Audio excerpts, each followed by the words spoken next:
Hey guys, Rebecca back for the next episode of the Monday Mr. Money Mustache Motivation. Mr. Money Mustache is a popular financial independence retire early blogger. On Mondays, I like to share blog posts of his. As always, I link to the post that we're reading down in the description box below if you want to learn more about him. Today's blog post is coming from August 16th, 2012. This one is titled, What It Feels Like to Become Rich. Overheard in a Reddit forum recently.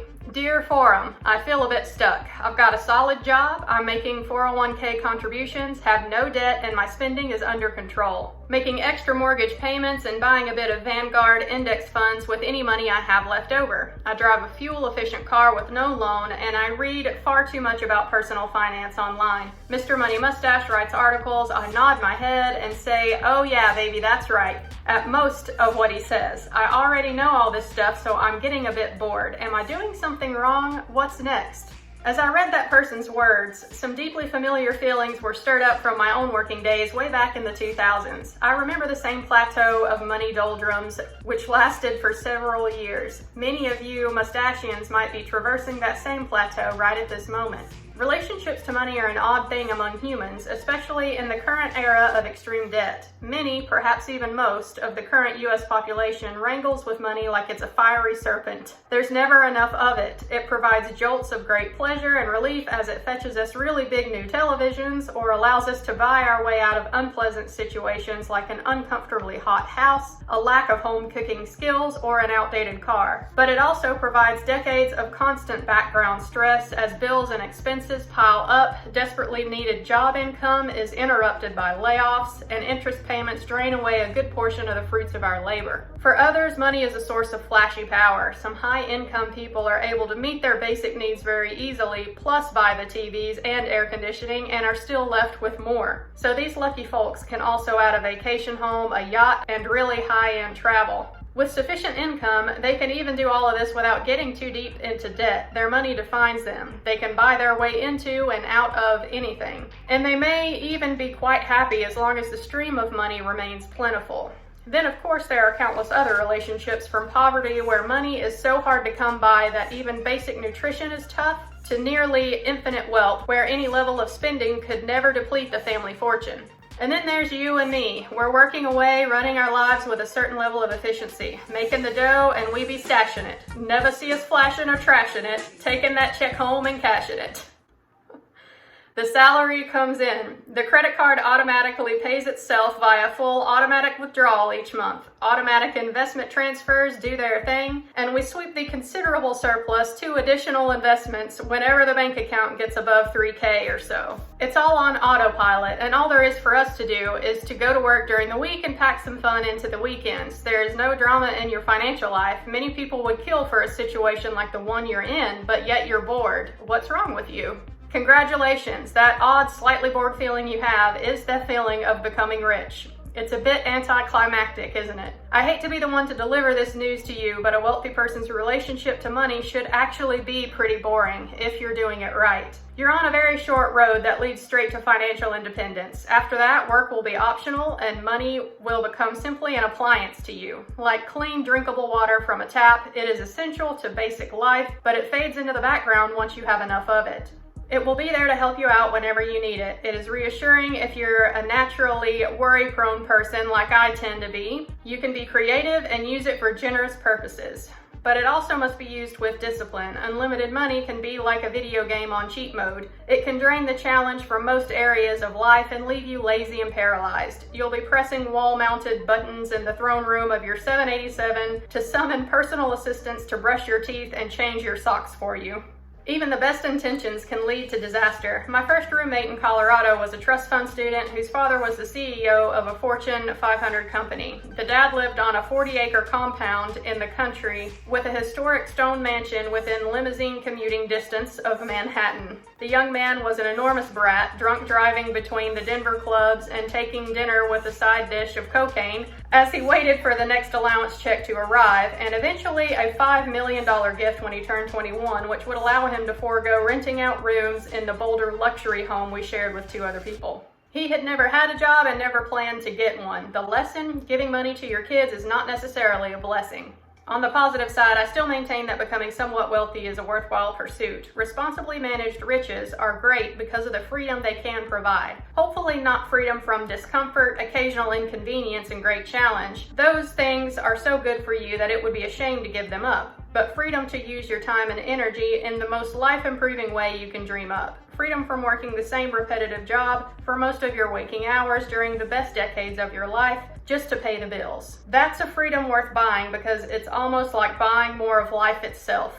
Sure, if you love your work and plan to do it until the day you die and you're sure this situation won't change later in life, there may be no need to buy your freedom with money. But heck, we've already demonstrated that financial independence is pretty easy to attain, so a cautious guy like me is naturally apt to hedge my bets by earning the freedom early in life, allowing the love of work to go on without the pressure of financial matters lurking in the background.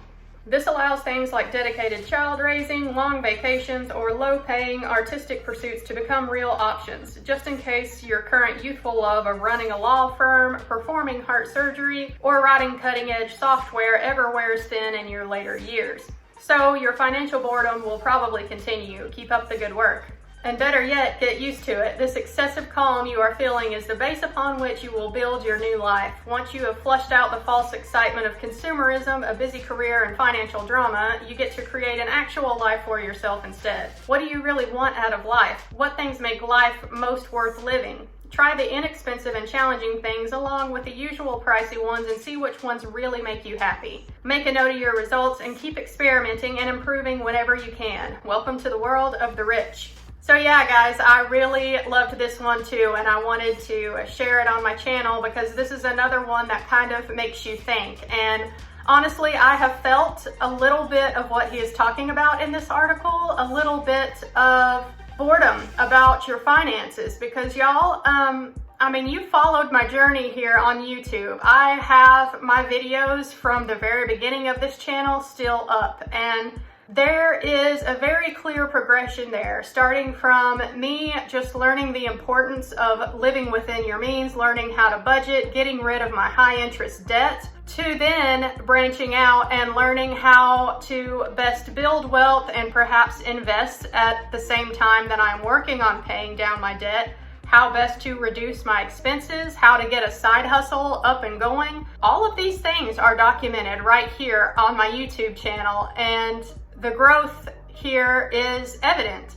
I still have a very tiny channel, of course, at the time that this video is going up, but still, it has grown a ton from where I started, and it's been worth the effort. But at the same time, as maybe is reflected on my channel here sometimes, I do kind of feel like I'm at that plateau in life. I'm just doing the daily grind of working my day job, earning my paycheck, and X amount goes towards my debt, and X amount goes towards investing every month, and I'm always trying to boost up that savings rate. So yeah, it does kind of feel like a grind, but if that is what it feels like to become rich, I suppose that's true, because when I started this channel, I very clearly had a negative net worth, and I am now a positive net worth, and every month I'm getting closer to that next goal of mine, which is to get 6 figures saved or invested as far as my investments and savings portfolio goes. And every month I am getting closer to that next milestone goal for me, which is to get 6 figures saved or invested. So yeah, I do kind of identify with that plateau about your finances mentality that Mr. Money Mustache talks about in this article. One thing I did want to mention that I actually kind of disagree with Mr. Money Mustache in this article is the line where he talks about, sure, if you love your work and plan to do it until the day you die and you're sure this situation won't change later in life, there may be no need to buy your freedom with money.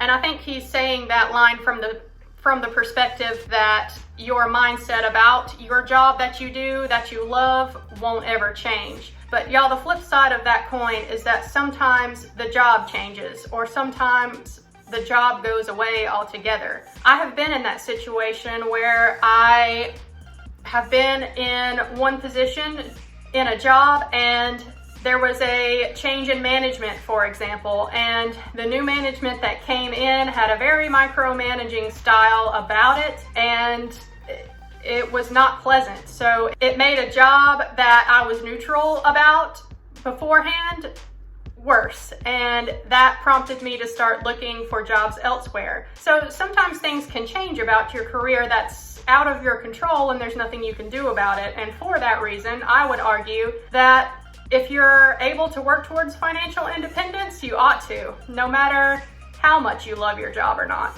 So yeah, y'all let me know what you thought of this one down in the comment section below. As always, I'll link to the rest of my Mr. Money Mustache motivation episodes at the end of this one. And I'll catch y'all next week for the next episode of the Monday Mr. Money Mustache motivation. Bye y'all.